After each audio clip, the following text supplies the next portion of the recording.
bom dia, meu querido e minha querida aluna. É, isso aí, para você que acabou de chegar aqui na nossa Escola em Casa DF. E aí, tá tudo bem? Tá tranquilo? Professor, tá faltando alguma coisa. O senhor tá sozinho aí? Cadê o outro professor daqui? Lembra que eu falei no primeiro bloco que eu ia ter uma surpresa para vocês? Ia ter uma surpresa? Pois é. O que aconteceu? Hoje serei eu que vou estar aqui com vocês, dando essa última aula para você que está em casa comigo. Eu quero que você manda para mim lá no Twitter, no nosso @Escola em Casa DF, sugestões, dicas e muito mais. O que você está achando dessas aulas também? Sou eu, professor Otonel, agora aqui. Nós vamos falar de história contemporânea, bora falar de vários assuntos. Dá uma olhadinha também lá no @TV Justiça. Corre, avisa aquele seu colega que eu tô lá ao vivo pelo YouTube também, da TV Justiça. Nós estamos streamando ao vivo aqui para você. Você não vai querer perder nada disso, galera. Vem pra cá, bora acompanhar, bora curtir esse momento. É único para você. E olha também que nós estamos aqui direto. Mas ó, vou falar o seguinte. Aqueles outros avisos todos eu vou deixar para dar no final, porque agora sou eu, professor Otoniel. Vem para cá, Otoniel. Opa, beleza. Galera, é um prazer estar com vocês. Nós vamos estar falando de alguns temas aqui de atualidades hoje, tá? Essa que é a nossa ideia. Para você que vai fazer o concurso, provas e muito mais, Enem. Lembra que a professora Mariana, na primeira aula, ela falou assim, olha, vocês aí, pode estudando para concurso público e muito mais, vai fazer o PAS, Enem? Pois é, essa temática aqui da história contemporânea, ela trabalha justamente com essa ideia, que é questões ali de temas, assuntos correlatos que estão acontecendo e que nos interessam bastante. Essa que vai ser a minha pegada com vocês. Eu quero saber se você está bem antenado. Primeira coisa, eu vou recapitular com você uma aula de história aqui que nós tivemos do professor Davi, onde ele falou sobre Guerra Fria. Vocês estão lembrados disso? Recapitularam bem esse contexto? Pois é, naquele contexto lá, o professor Davi fez todo um levantamento histórico para vocês sobre Guerra Fria, chegou até as portas do aspecto de globalização. Agora, sabe qual é o maior desafio que eu me amarro, que eu adoro quando eu estou em sala de aula, também sentindo muita falta, viu, dessa nossa sala, com vocês aqui na minha frente, é falar sobre Guerra Fria, de 46 até a década de 90 do século XX. Ali você consegue entender todos os principais fatos. Mas eu sei que você já foi lá, já deu aquela estudada super bacana. E uma dica que eu quero, corre lá no meio das suas coisas. Com um caderninho, eu sei que você já está com ele aí do lado. Já criamos esse hábito aqui. Pega aquele livro de história, isso, pega o livro de história. E aí onde você vai estar pegando o livro de história, a parte contemporânea, globalização, fatos, informações. Tem muita coisa que está rolando, tem muita coisa acontecendo. A gente pode aqui viajar em fatos contemporâneos pra caramba. Eu vou procurar me apegar a alguns pontos cruciais ali para vocês. Geralmente, quando a gente fala desses fatos todos, eles subdividem entre Brasil e mundo. O que está acontecendo no Brasil e no mundo que me interessa bastante? Eu sei, o momento está difícil, nós temos um contexto pandêmico. Lembra da aula de biologia aqui? Com o professor Felipe, onde ele falou também do contexto dos vírus e muito mais? Pois é, naquele contexto ali você tem uma viagem para entender as grandes pandemias que aconteceram no Brasil e no mundo, né? A gripe espanhola, por exemplo, o próprio contexto ali que nós temos de outras, entre elas, quando a gente fala do ebola, a questão do tifo e tantas grandes pandemias que aconteceram. Esse é o ponto-chave de você fazer o jump, o pulo dentro do fator histórico. Dá uma passadinha para mim aqui, pessoal. Olha lá, eu vou dar uma avançada aqui em alguns pontos para a gente começar a pensar. Pode avançar para mim aí, mais um pouquinho. Aqui. Tudo que a gente pega, quando você tem lá, vem aqui comigo, quando você pega todo esse contexto aqui, para você que vai fazer aquela prova do PAS, aquela prova do Enem, aquele contexto, minha turma do terceirão, vem comigo, cadê o pessoal do terceirão? Tá comigo aí? Porque terceirão, você sabe que é faca na caveira, é olho mesmo, é canetinha na mão, caderninho aqui, a coisa acontece o tempo todo. Terceirão é pilha mesmo. Terceirão, isso aqui, Tudo isso aqui que você vai captando essa ideia ali é o que te interessa. Aqui a gente tem áreas como segurança, educação, economia, sociedade, política, perfeito, desenvolvimento sustentável, relações internacionais, tecnologia, energia, cultura. Agora o mais gostoso é o finalzinho, vinculações históricas. Vem para cá, vem comigo agora. Quando a gente fala vinculações históricas, esse é o pulo do gato. Sabe por quê? O que está acontecendo hoje no fator tecnologia, professor? O cenário das grandes redes sociais. Isso mesmo. Você sabe que o contexto das redes sociais, elas não chamam muita atenção. WhatsApp, Telegram. Você reparou que o Telegram está dando um boom, está dando uma bombada como utilização cada vez maior? Eu sei que você vai lembrar comigo. Realmente, professor, teve uma época que o pessoal estava bloqueando o WhatsApp o tempo todo. Pá, daqui, justiça e tal. E aí o pessoal começou a migrar para o Telegram. Eu, particularmente, tenho Telegram também, mas não uso. Confesso que eu não sou muito fã do Telegram, não uso muito. Só que eu não apaguei minha conta e nem vou apagar. Eu agora estou até criando alguns grupos lá dentro para ver se a coisa alavanca. Porque o Telegram, gente, ele tem umas especificações distintas. É aí que o pessoal começou a avançar. E é claro, com essa onda de tecnologia, rola fake news, rola de tudo. Então a tecnologia tem isso. E o gostoso é você relembrar esses fatos. Bem, se eu for falar aqui do tempo onde eu gostava muito das salas de bate-papo do UOL, por exemplo, né? Aí é distinto. Você fala, pô, professor, aí é das antigas demais, né? Quando eu falo isso em sala, tem uns alunos que falam comigo assim, ei, professor, mas o senhor é antigo, hein? Eu falei, é fazer o quê? É experiência ali. Então, dentro desse ponto, você vincula tudo, turma. Você vincula tudo. Os aspectos educacionais, os aspectos sociais. E lembra, essa galera nossa que vai fazer o Enem, o pessoal do INEP, o contexto, né? E o próprio CESP, quando se fala do PAS, eles gostam de entrelaçar os fatos. Por isso que eu dei esse exemplo do tecnológico. Lembra também que quando você pega o Enem, você tem muitas questões sociais. Você pega muito esse contexto social. Eu já até sei, você, meu queridão aí, minha queridona do terceirão, está pensando, professor, então essa onda racista que está acontecendo nos Estados Unidos, porque aqui eu gosto de falar com você esse time real, esse tempo real mesmo. Essa onda racista está acontecendo nos Estados Unidos, professor, então ela alavanca tudo isso também.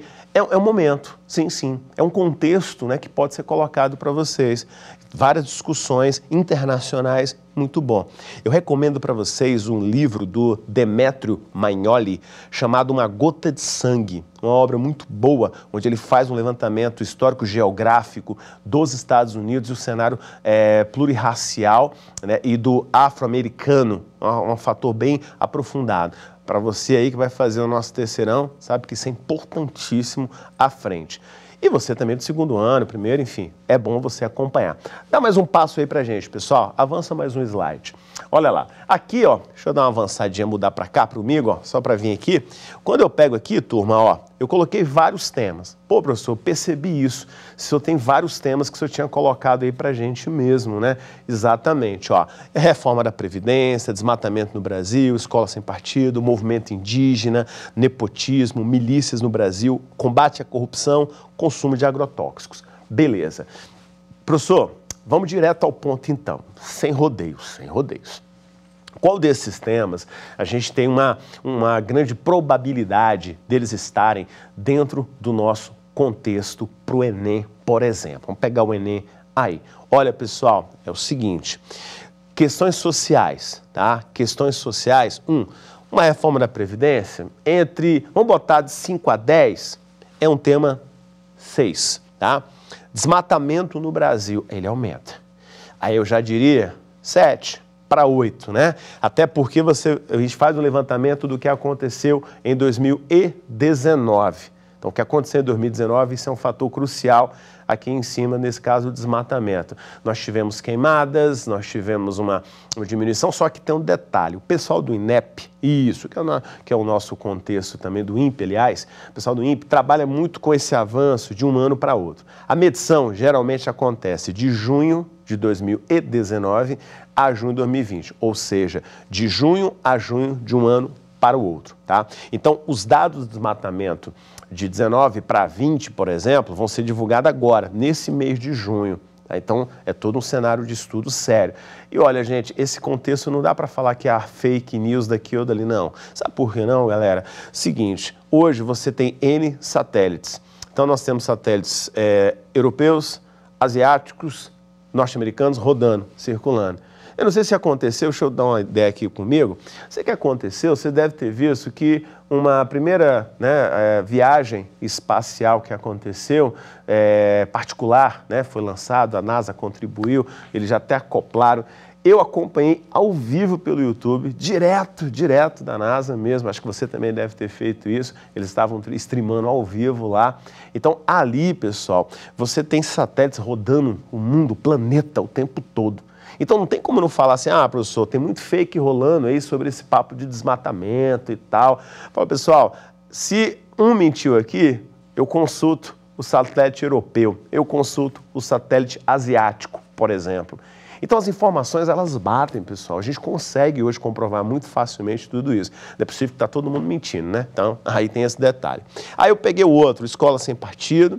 Esse contexto aqui foi muito motivacional. De 5 a 10, professor, 5. 5, porque mexe com cenários políticos. Eu sou sincero com vocês, quando a gente fala em contexto político, as bancas, para nossos cenários de pré-vestibular, o cenário nosso de Enem, PAS, elas ficam um pouco reticentes, E com razão, A gente não quer tanto polemizar com vocês ainda.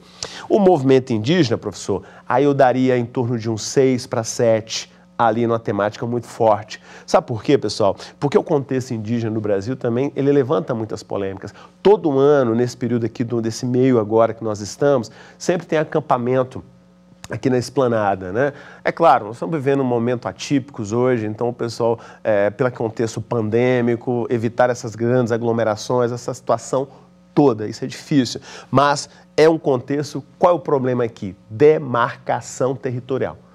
A população indígena que é isso, pessoal. Está aqui, eu tenho o meu quadradinho. Ali você tem um contexto das explorações, a fiscalização da FUNAI.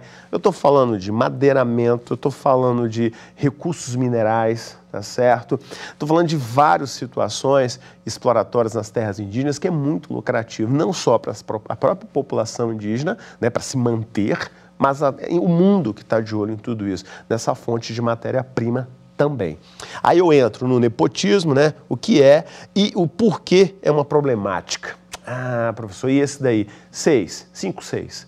Porque o nepotismo ele envolve muito esse cenário político nosso contemporâneo. Contemporâneo eu me refiro não só de agora, tá, pessoal? Não vou entrar nessa celeuma, porque você não merece essa celeuma agora. Mas eu me refiro de umas 2 décadas. 20 anos, então, professor, exatamente, 20 anos ali. É você fazer todo um levantamento a esse respeito, Milícias no Brasil, eu lembro que um contexto, quando as milícias, na verdade, elas iniciaram, elas foram para tentar chegar onde o Estado não chegava. É o caso de pequenos vilarejos, povoados, bairros mais afastados, e aí foram se reunindo grupos de militares, ex-militares, para tentar dar a segurança. Mas depois deu revés, a coisa deu ruim, vamos dizer assim, como se fala, Mas aí está um ponto, viu? 5, também, porque gera problemática, Estado do Rio de Janeiro são cenários muito complexos para lidarem ali. Aí você pode dar uma descartada nessa visão ainda. Aqui eu falei o combate à corrupção e a Operação Lava Jato. Aí sim, hein? Aí você tem um tema que ele sobe um pouquinho no nosso conceito. Eu diria um 7, professor. Exatamente, um 7. Porque você tem um contexto. Mas é político, Então aí você há uma ressalva muito forte nisso. Do cenário de captura de pessoas que roubaram literalmente dos cofres públicos. A Lava Jato, para quem não lembra, está no cenário desde 2014, isso. Mas para lembrar da Lava Jato, eu gosto de lembrar também do Mensalão, que começou aqui nessa casa, a discussão, debates, o saudoso ex-ministro Joaquim Barbosa, figuraça, incrível ele ali. Então recomendo muito você dar uma olhadinha.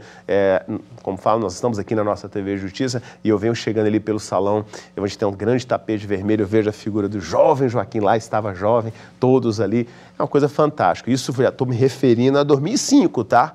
O Mensalão para dar um salto para Lava Jato. Mas recomendo você dar uma aprofundadazinha ali.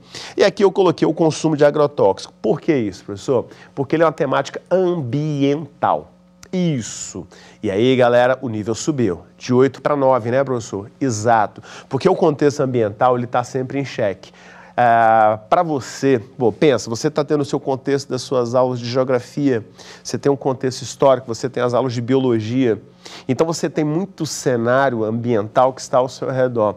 E é uma discussão muito boa para ser trabalhada, né? Seja num vestibular convencional, seja no PAS, seja no Enem, né? É uma discussão ali interessante. E você organizar que hoje o Brasil é um dos países que mais consome agrotóxico também. Dá mais uma passadinha aí, pessoal, para mim.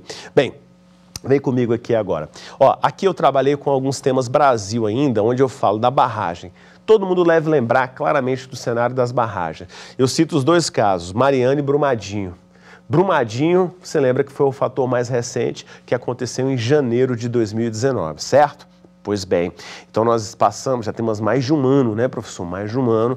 Você sabe que o pessoal da equipe do Corpo de Bombeiros de Minas Gerais, um grande abraço a todos vocês, que eu sei que a nossa TV Justiça, ela não tem fronteira, né? Ela está nos 4 cantos do Brasil, a TV Justiça. A turma de Minas Gerais aí, meu grande abraço ao pessoal todo de Minas, a galera, os bombeiros ali que estão lutando até hoje ainda, fazendo, e aproveitar também um gancho, que papai e mamãe é lá de Minas, lá pertinho da cidade de Nanuque, Minas Gerais. Um abraço, mamãe e papai, que estão me vendo por lá também. Nossa grande Minas Gerais que sentiu muito. Pessoal, nós temos N barragens espalhadas por Minas Gerais. O diferencial é quando você trabalha com essas barragens, tá? Que elas são líquidas ainda, então você tem resgata-se isso, tem utilização de acúmulo de minerais pesados ali em cima, esse é o grande problema quando se fala dessas barragens, e tem um trabalho das barragens secas, que no norte do Brasil, tá, já está se trabalhando com isso. Mas é uma outra tecnologia que já deveria, que não é tão nova, já deveria estar sendo utilizada muito mais no Brasil, para evitar esse tipo de acidente, tragédia, crime. Cuidado lá na hora da sua redação, né? Aí eu me refiro àquela dica bacaninha ali para você.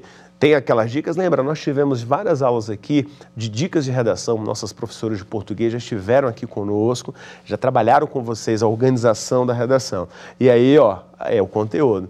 Então, pega todas aquelas aulas lá que nós tivemos aqui de redação, com as dicas professoras de português, e aplica esses temas aqui agora nela. É o seu momento, é o desafio, hein? E outra, vou fazer outro desafio para vocês no geral agora. Faz essa redação e printa ela, manda para a gente lá no Twitter. Manda lá, no @Escola em Casa DF. Quero ver se você tem coragem. Manda. Ah, não, professor. Se você não tiver coragem de mandar abertamente, manda no privado do Twitter, manda por lá que a gente vai olhar e eu vou encaminhar. Eu, pessoalmente, vou encaminhar para as professoras que estiveram aqui para a gente dar uma olhada juntos e dar o feedback para você. Desafio está aceito? Eu quero ver, hein? Quero ver. Não dá mole, não. Então, ó, a barragem é um tema desse, tá? O movimento antivacina e a volta de doenças erradicadas no Brasil. Pessoal, esse é um tema muito bacana para escrever.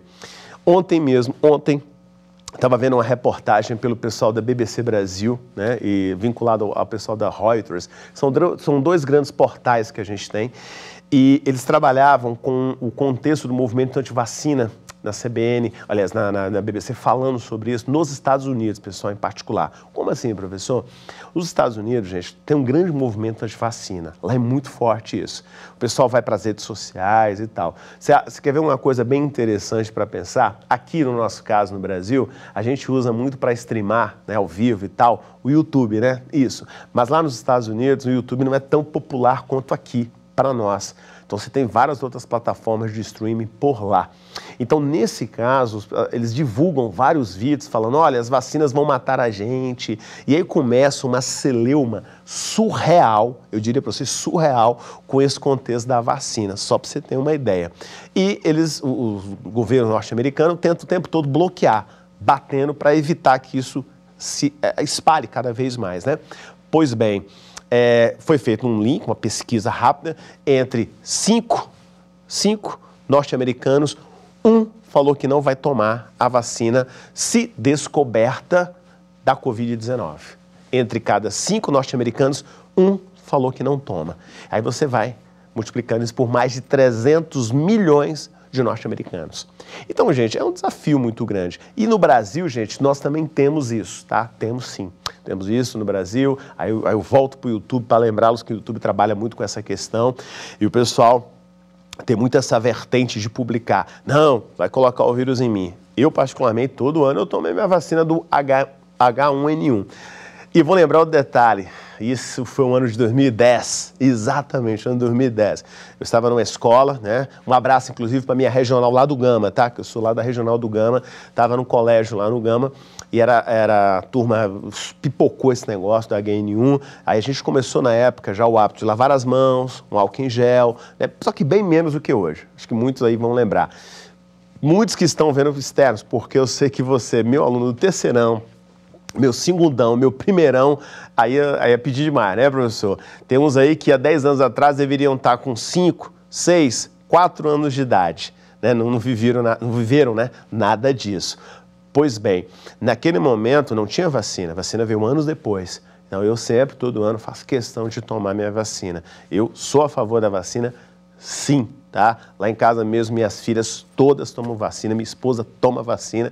Beijo minhas filhas também, minha Sofia, minha Bianca, minha esposa Eliane também, que eu sei que elas tomamos vacina juntos, os 4. Dói pra caramba, né? Minha caçula Bianca, então a Sofia ficou 3 dias lá com os braços doendo. Então, pessoal, a vacina dói, mas é pro nosso bem. Então, eu não carimbo o movimento vacina, tá fora. Mas é um tema bom, né, professor? Ele é, sabe por quê, galerinha? Porque aqui você fala das doenças erradicadas. Ó, no meu tempo, por exemplo, de estudante ali do primário, né, hoje nós chamamos de quinto ano, mas na época nós falávamos quarta série. Sim, eu tenho aquela foto, confesso, depois você pergunta pro seu pai, pra sua mãe. Eu tenho aquela fotinha, minha mãozinha desse jeito, com um globo aqui do meu lado, chapéuzinho, lá na escola. Na escola, na época era até a escola classe 15 do Gama, fiz lá a minha quarta série.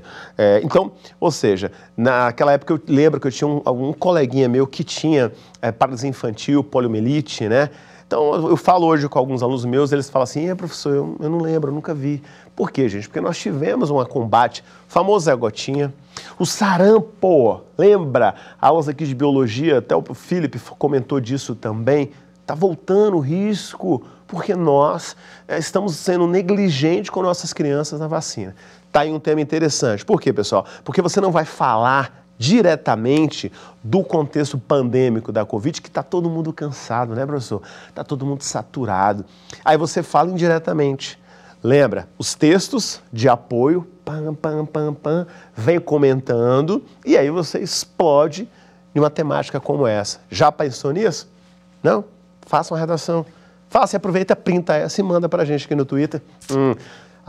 @Escola em Casa DF. Vamos lá, aqui outro. Armas do Brasil, posse, porte e mudança na legislação. Professor, esse tema eu acho que ele é muito puxado, né? Não, você não acha? Acho. 5 a 6. Se eu vim para minha câmera aqui, ó, 5 a 6, turma. Eu acho que esse daqui é 5 a 6 de ponto. Lembra que eu falei qual é a probabilidade de cair? Por quê, pessoal? Porque ele também é muito polêmico, né? É legal eu conhecer, professor? Sempre é legal você conhecer. Então, conhecimento sempre é muito bom, é muito vasto. Então, quando você pega armas do Brasil, posse, porte e mudança na nossa legislação, é um acalento, né, galera? Porque você falou, opa, deixa eu ver a discussão e tal. Lembra que nós tivemos alterações da posse? Aí uma dica que eu dou, sabe qual é a dica legal? Aproveita que você está aqui na nossa TV Justiça, entra no próprio site do Supremo, STF, entra lá e dá uma pesquisada no site, o contexto de posse de arma no Brasil. Porque tem resoluções do próprio Supremo, que eles tem várias explicações aqui também, bem interessantes, que podem te ajudar. Fica essa dica, hein? Vai lá, tvjustiça.com.br, aí que você acessa. E aqui, galera, eu coloquei liberdade de expressão, censura e o caso da Bienal do Rio de Janeiro. Esse caso da Bienal do Rio foi no ano passado, ano de 2019. E a liberdade de expressão, ele voltou a essa temática. Professor, aí eu já acho complicado também vir para o Enem, porque envolve outras situações contemporâneas da nossa política brasileira. Sim, concordo com você. O Enem mudou um pouco a sua postura, mas, aqui entre a gente, segredo, o paz. Terceirão, paz. Pensa comigo, meu terceirão, sei que vai fazer o PAS. Você sabe que a UNB, ela gosta de levantar essas situações sociais e com todo o aval, né? Sou suspeito porque eu também já passei por aquela casa aqui de Brasília, na nossa universidade, e a liberdade de expressão é algo muito marcante. Então, para o PAS, de 5 a 10, eu daria 10 essa temática. Para o PAS, anota isso aí direitinho. Liberdade de expressão, PAS, grandes probabilidades. O Enem, não, o Enem aí já diminui mais um pouco essa temática, tá bom? Eu coloquei também a escola cívico-militares, uma proposta de ensino. Aí sim, ó, é uma temática que para o Enem já levantaria bastante essa celeuma. Aqui nós temos um histórico no Brasil que ele dá basicamente ali, aqui em Brasília, pertinho da gente, né, no caso, fronteira nossa, o estado do Goiás. No estado do Goiás você tem mais de 60 escolas cívico-militares, só para vocês terem uma ideia, 60. A primeira foi em 1998, lá em Goiânia. Inclusive, quero mandar um abraço para meus alunos do terceirão, meus alunos do preparatório, da escola CPMG, lá do Novo Gama, tá? Grande abraço a todos vocês aí, meus alunos queridos, que eu trabalhei o ano passado todinho com eles para o preparatório do Enem, tá? Meus alunos do terceiro ano do ensino médio, do Colégio Militar do Novo Gama. Salve de palmas, vocês são 10, eu adoro vocês sabem disso, né? Pois bem, e aí sim, são mais de 60 escolas, mais de 60. Lá começou, lá não entrou nessa onda agora, do ano passado para cá, do que o DF também está começando, lá já tinha uma tradição, lá conseguiram estruturar diferenciado. Cada um tem sua ressalva sobre o contexto, mas eu coloquei um link bacana para vocês aqui, ajuda muito nisso aí. Mas no final da aula eu dou a dica de onde você vê todos esses temas aprofundados. Vamos à frente, pessoal, mais um aí. Ó, aí você reparou que mudou? Vem aqui, ó, mudou. Você viu que mudou? Temas mundo, pessoal. Você viu que eu botei temas mundo? Quando eu falo que eu coloquei tema mundo nesse contexto nosso, é porque eu quis abrir o leque. Exato, eu quis abrir o leque com você. Aqui eu já vou falar de tudo que está rolando no mundo. Lembra naquela parte do livro de história, tá? Lembra, história do Brasil, história geral? Qual é a dica ali, professor? Pessoal, dá uma olhada na história da Europa, Ásia e África no contexto agora, contemporâneo nosso. Os livros de história, eles têm um time de conseguirem se atualizar. Né? A gente sabe disso, precisa disso. Por isso que eu gosto sempre de estar pedindo auxílio para os meus professores também de geografia, meus grandes colegas de geografia. De novo eu falo, também sou suspeito porque também tenho uma especialização em geografia, também ministro a parte de geografia. Mas eu confesso que eu gosto muito da geografia humana. Geografia física eu deixo para a turma do primeiro, né? Fazer mapinha, cartografia, escala. Eita, delícia, hein, professor? Opa! Aí eu gosto mais da geografia do terceiro ano ali, como a história do terceiro ano, porque você já contextualiza mais os fatos. É aquilo que a gente chama de atualidades, né? Por isso que eu gosto tanto desse nome na boca ali, atualidades, enche a nossa boca. Vem pensar então comigo aqui, ó, ProSul, um novo bloco sul-americano. Lembra naquelas suas aulas de história e geografia, quando se fala do contexto do Mercosul, pessoal? Você lembra disso? Lembrou, né? Ó, o Mercado Comum do Sul, ele começou basicamente na década de 90. Nós tínhamos como presidente nos Estados, na Argentina, melhor dizendo, na Argentina, a figura do Carlos Menem. Carlos Menem era, né, o presidente por lá.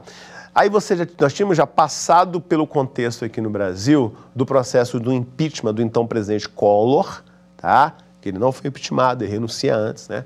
Passamos pelo processo. Tivemos a entrada do vice dele, a figura do Itamar Franco. Lembra dessa figura?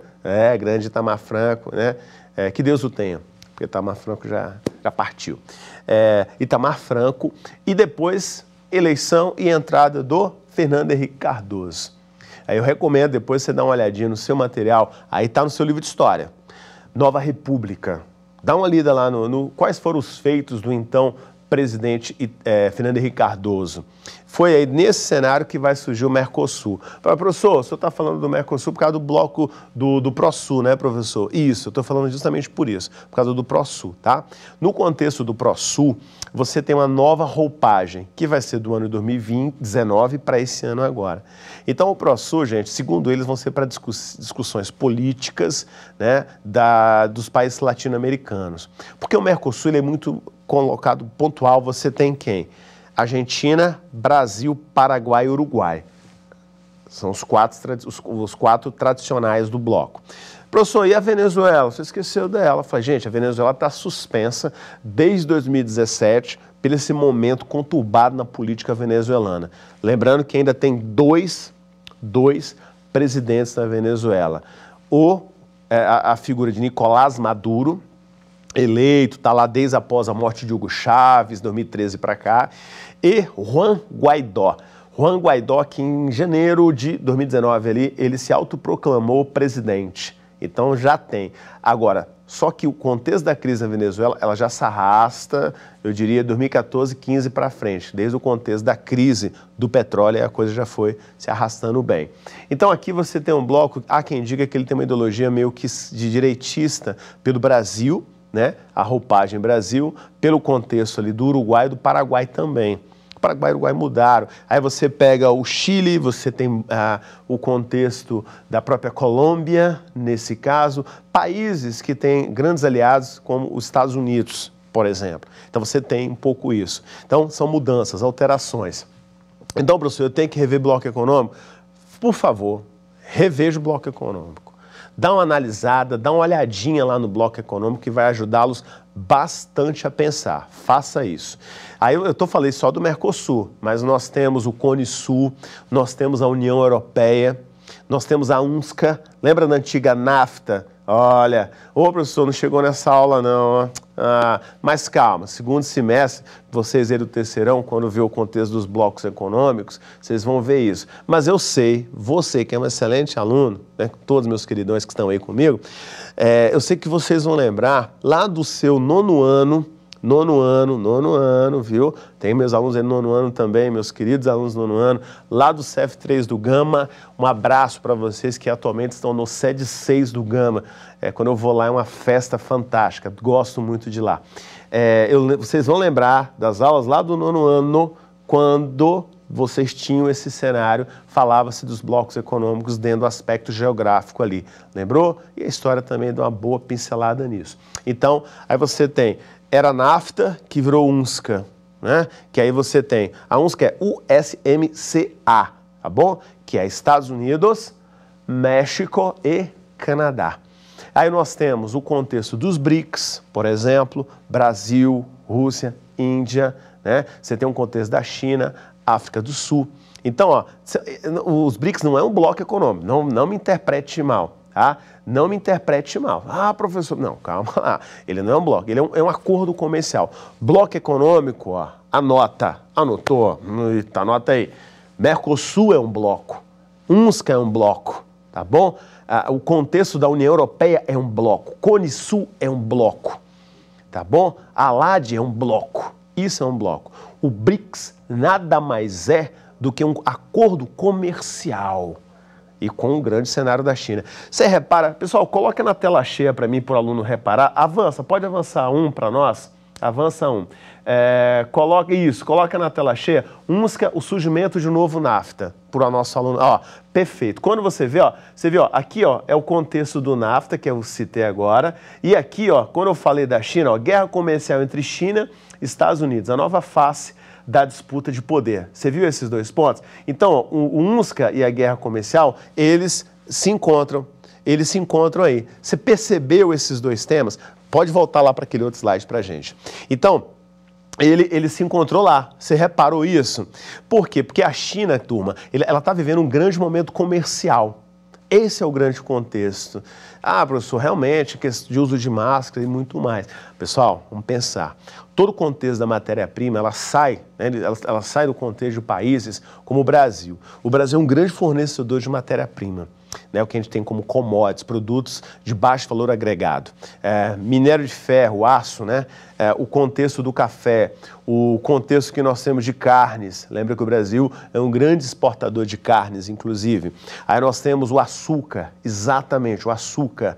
Então, milho, laranja e por aí vai. Então, tudo isso, pessoal, faz com que o Brasil unificasse, juntasse com outros países, por isso que a gente citou o caso da China. Então, hoje, no grande tabuleiro da globalização, no grande tabuleiro econômico, quando você tem Rússia, China ali dentro, são dois grandes aliados comerciais brasileiros. Eu diria bem mais a China nesse caso, tá? E a África do Sul, professor, e a Índia também. tem acordos, mas não quanto a China tem. Agora, bem diferente do que eu falo do Mercosul, que é uma outra pegada, né? Aí já tem acordo assinado, tem tratado assinado, você tem N situações ali por trás disso. Bem, e aí eu aproveitei e lembrei aqui para você, On the Belt and Road, que é a nova rota da seda chinesa. A China, galera, está expandindo o seu comércio. A China está expandindo cada vez mais. Nós temos a rota terrestre, Ásia, Europa, África, Oriente Médio, ela dilata-se. E ali o pessoal também está pegando quem agora? Vocês estão pegando o contexto do Índico, tá? Aí vai para o Pacífico e estão chegando no Atlântico. Então a China está abrindo cada vez mais o seu leque. Então essa nova rota faz com que a China ela venha cada vez mais se tornando uma grande potência mundial. No ano de 2049, a China está preparando o caminho já para o grande centenário, né? Relembrando o contexto de 1949, a ascensão ali da política chinesa. Uma coisa que eu gosto de lembrar a todos, hein? A China, politicamente, ela traz no seu bojo a teoria comunista de poder, no fator político, o controle, o partido. Lembra? Partido Comunista Chinês, política. Agora, na economia, eu quero dar uma ênfase com você, vem aqui, ó. Na economia, a China, ela é aberta, ela é capitalista. Não esqueça disso, porque tanto é peguinha de questões ali do Enem, do PAS, vestibular convencional, tá? Eu pego vários contextos desse ali para vocês, onde eles têm esse contexto falando, olha, politicamente a China é aberta. Não, na economia ela é aberta. Ela comercializa, você tem empresas estatais chinesas. Alguns talvez lembram do famoso site Alibaba. Alibaba. Tem um outro também, um aplicativozinho, que agora tá difícil, viu? Eu confesso. Eu comprei lá, a Wish, eu comprei na Wish em fevereiro, era para chegar mês passado, não, mês retrasado, minto, mês de abril, era para chegar no mês de abril. Aí já tá lá, previsão, julho, daqui a pouco vai jogar para setembro, é todo o contexto. Ele já demora, e esse contexto pandêmico então tá demorando mais ainda. Então, galera, tudo que você consome, se você pega, ó, pegar uma canetinha minha aqui, ó, você pega uma caneta dessa, você procurar bem, tá lá, fabricação dela, China. Se você pega o seu celular, já pegou o seu celular? Pega ele aí. Ô, professor, tem como não? Eu estou assistindo aula por ele. Não, tá bom, relaxa. Mas qualquer outro elemento eletrônico que tiver ao seu redor, você vai estar vendo China. Então, lá você tem um grande contexto dessa mão de obra. Mão de obra barata, exatamente. O custo é menor. Eu costumo dizer, com a caneta como essa aqui, por exemplo, ela sairia, vamos botar um hipotético, tá, pessoal? Valor hipotético. 10 centavos o custo final para os chineses. Eles revendem ela por 15, por exemplo. Um exemplo, 15 centavos. Mas ganharam 5 centavos só em cima, mas eles ganham na quantidade. Perfeito, ganham na quantidade. Isso é China. Isso é China. Por que você acha que eles estão querendo ampliar tudo isso aqui? É a sacada, né? Os caras querem dilatar ao máximo tudo isso aqui. Aí eu coloquei também a crise no Iêmen, né? A maior crise humanitária na atualidade. Para quem não lembra, pessoal, o Iêmen, ele é no Oriente Médio, tá? Perto ali de Omã, então eles ficam bem próximo ali, Oriente Médio. Aí eu vou lembrar para você o seguinte, cadê a sua aula de geografia? Eu acho hilário quando eu estou falando dos mapas, assim, o aluno fala assim, professor, fica na África, na Europa, né? Gente, lembra lá. Legal, são coisas que você tem que estar sempre com você. É o seu mapa, um mapinha. Pô, hoje está tão fácil. Você, saca seu celular, pega um mapinha do Brasil. Quando eu estou em sala, eu gosto de dar aula. É claro que eu gosto de usar tecnologia, eu acho fantástico, uso muito. Mas eu gosto ainda de deixar sobre a mesa um globo. É tanto que na minha sala de aula, quando eu estou em sala, claro, está lá um globo. Eu gosto do meu globo terrestre ali. Aquele é meu, eu gosto dele.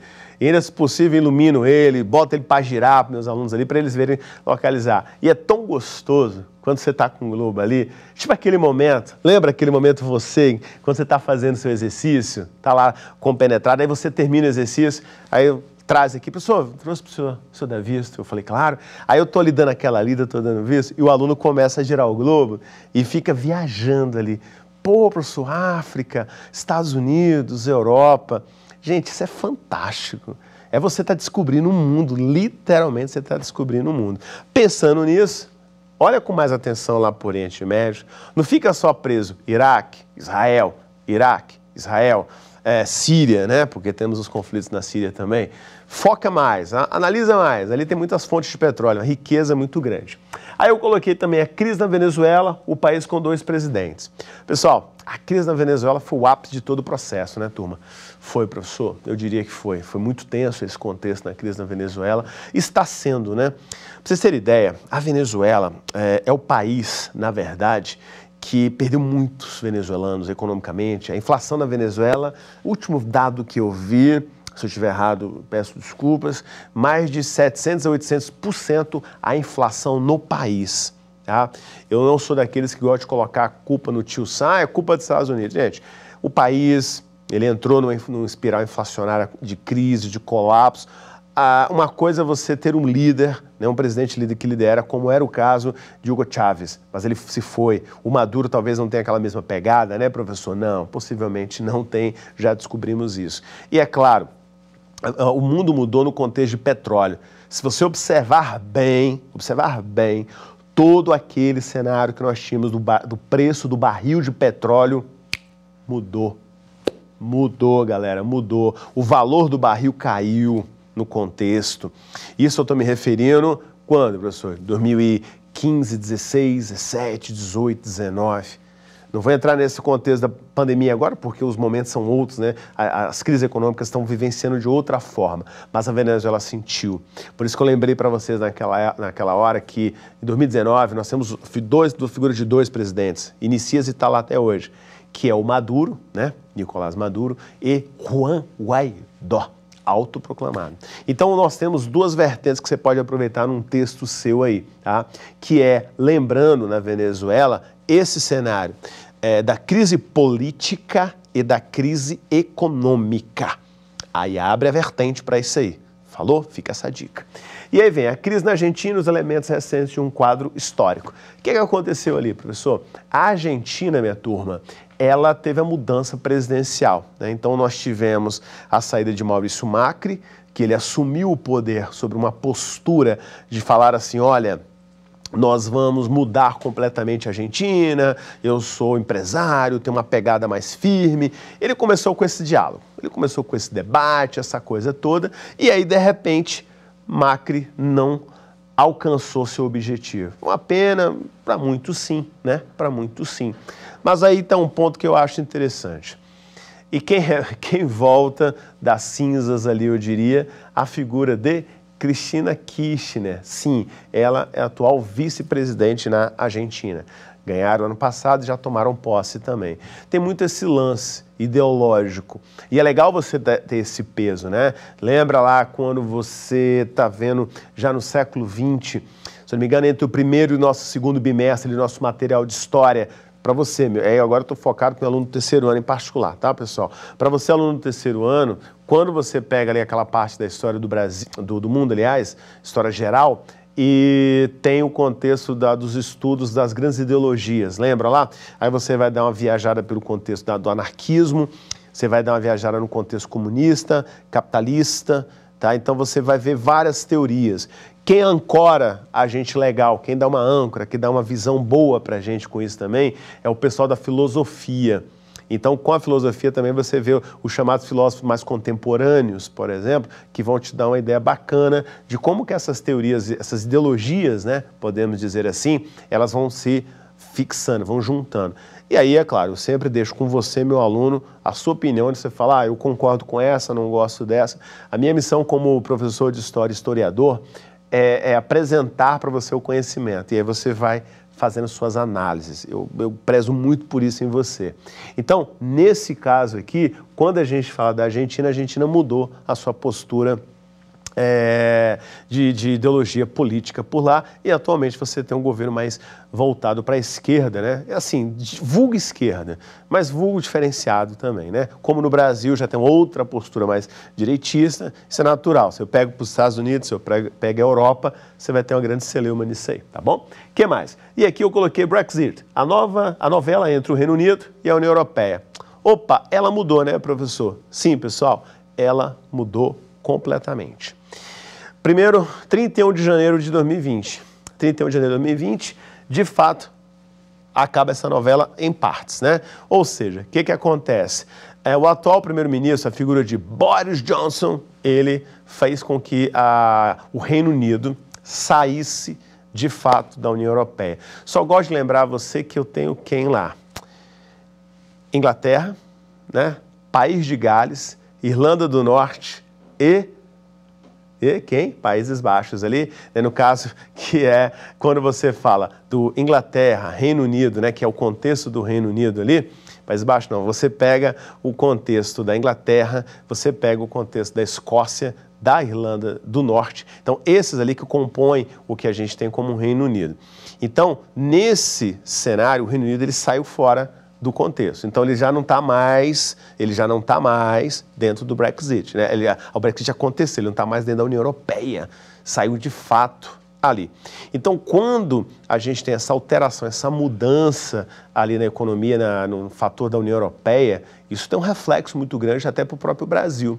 Para o Brasil, para o Mercosul. Lembra que tem um acordo rolando entre Mercosul e União Europeia? Isso, nós temos um acordo acontecendo entre esses dois ali também. Esse acordo já vinha há anos ali sendo tratado, assinado, discutido. E aí agora a coisa tentou avançar um pouquinho mais. Mas a saída do Reino Unido mesmo, da União Europeia, ainda é uma incógnita ao longo desse ano. E como esse ano aconteceu essa catástrofe pandêmica, a gente não tem um referencial muito bom para falar, olha, tá dando certo, não tá dando certo, tá com dificuldade, ainda não, né? Então, por isso que temos que continuar fazendo essa análise. O fato é, o primeiro-ministro Boris Johnson continuou, muitos acreditaram que ele não ia ficar, ele está ficando por lá também ainda, mantendo ali sua estrutura nesse caso, tá bom? E aqui eu coloquei um muro, Estados Unidos, México e a polêmica e o shutdown. Lembra que os Estados Unidos ele parou, né? Ele teve uma parada geral ali, nós tivemos essa parada geral no ano passado, geralmente em janeiro, no comecinho do ano, né? Onde as economias norte-americanas elas estão sendo trabalhadas ainda, o Congresso de lá é bem rigoroso, ele analisa, fala, ó, libera ou não libera o recurso e tal, então com isso aí, nós vamos ter essa alteração dos Estados Unidos que teve com o grande sonho de Trump. O que o Trump queria e quer? Ele não conseguiu concretizar. Na primeira campanha dele, né, onde ele vai para o fator de reeleição agora, né, na campanha ele levantou essa bandeira, falou, eu vou construir um muro. A fronteira norte-americana com o México, galera, são 3.000 quilômetros de fronteira, para você ter ideia. Ali vamos lembrar de Bill Clinton, vamos lembrar de Obama, por exemplo, do Bush filho. Cada um contribuiu com um pedaço. É uma cerca e nós temos 1.000 quilômetros de fronteira, né, 1.000 quilômetros de fronteira, que são de fronteiras naturais. É um penhasco, é um rio, né, que é difícil transpor essas fronteiras. Outros 1.000 e tantos quilômetros já pegam a parte de cercas mal acabadas, inacabadas e tal. E outros 1.000 é onde o Trump quer dar um upgrade. Então, ele não vai chegar a fazer 3.000 quilômetros ali, mas em torno de 1.000. O problema é o custo para tudo isso. Ainda mais quando ele falou assim, ó, quem vai pagar são vocês mexicanos. Eita, aí a coisa pegou fogo mesmo nesse cenário, né? Até porque os mexicanos, o governo mexicano falou, não, eu tô fora, não sou eu não. Eu não vou mexer com esse negócio aqui, não. Isso levou a essa ruptura e foi quando o UNSCA surgiu. E aqui eu coloquei os Estados Unidos e Coreia do Norte, uma história em movimento. Pessoal, esse cenário da Coreia do Norte, você lembra que a Coreia do Norte, para 2018 ali, para 2019, tinha aquele contexto de tentar soltar uma bomba, ameaçou, até que o Trump um dia falou, ó, liga lá para a figura lá, do nosso presidente coreano lá, Deng Xiaoping, liga para ele, conversa lá com ele, fala lá que eu quero marcar um papo com ele. Conversou com o presidente da Coreia do Sul E aí começaram a dialogar, né? E os Estados Unidos, o Trump até esteve realmente na Coreia do Norte e Sul. Na verdade, gente, é um grande, como se fosse tipo um túnel, né? Onde é bem na fronteira mesmo. Deixa eu pegar essa minha aqui que fica melhor para vocês. É bem um grande túnel, fica bem naquela fronteirona lá. Aí os caras têm uma cor vermelha para ir e azul para cá. A azul representando a Coreia do Sul e a vermelha representando a Coreia do Norte. E ali foi naquele momento, muito breve, o Trump estava aqui, ele pegou a mão, os dois se cumprimentaram e ali selou um grande encontro, né, do fator comunista para o fator capitalista da figura de Trump. O fato é, o presidente norte-coreano diminuiu as suas tensões, né, e deixou de ameaçar que iria soltar bomba, ia fazer muito mais. Então teve muito essa pegada, né, de mudança ali que eu achei fantástico também. O que mais, professor? Muda mais um para nós? E aí eu coloquei esse que eu falei para vocês, deixa eu ver aqui, ó, esse principal aqui que a gente destaca, né, que foi o acordo do Mercosul, União Europeia, o que afinal ele significa. Tá aí um outro tema que eu adoro também esse, pelo seguinte, o Mercosul, muita gente pensou o seguinte, assim, olha, esse acordo tá vindo de agora. Não, esse acordo já vinha sendo desenhado pelo menos mais de 10 anos, e agora que ele entrou no circuito, mas eu me refiro a isso de 2019 para esse ano. Mas como a economia europeia também precisa se recuperar, como eu falei, nós tivemos a saída do Reino Unido, do cenário, né? Ali, eu lembrei aqui, falar nisso, estava lembrando de Países Baixos, eu lembrei, País de Gales, né, galera? Alguém soprou para mim assim, você de casa, né? Pô, professor, falou de novo da União Europeia, vai lembrar do Reino Unido. Vou lembrar do Reino Unido. País de Gales ali também, que nós tivemos o cenário, e aí você tem esse contexto do Mercosul. Então o acordo está bem fixo, né? Só que tem que adiantar algumas coisinhas. E o Brasil tem interesse de antemão, e a própria Argentina também, tá? A Argentina já falou várias vezes que esse é um dos acordos que ela quer manter, porque apesar da Argentina, o interesse hoje é mais financeiro mesmo. Há uns que eu falei, e os desastres ambientais pelo mundo. Professor, é sempre bom lembrar isso, né? Catástrofes, nós tivemos o caso de tsunamis, furacões, né? Vulcões entrando em erupção. Isso é muito bom você associar também. Terremotos, sim, nós já tivemos situações aqui de terremotos que aconteceram na América do Sul. O Brasil não tem terremoto, claro que não, né, pessoal? Mas nós sentimos um pouco desses tremores aí.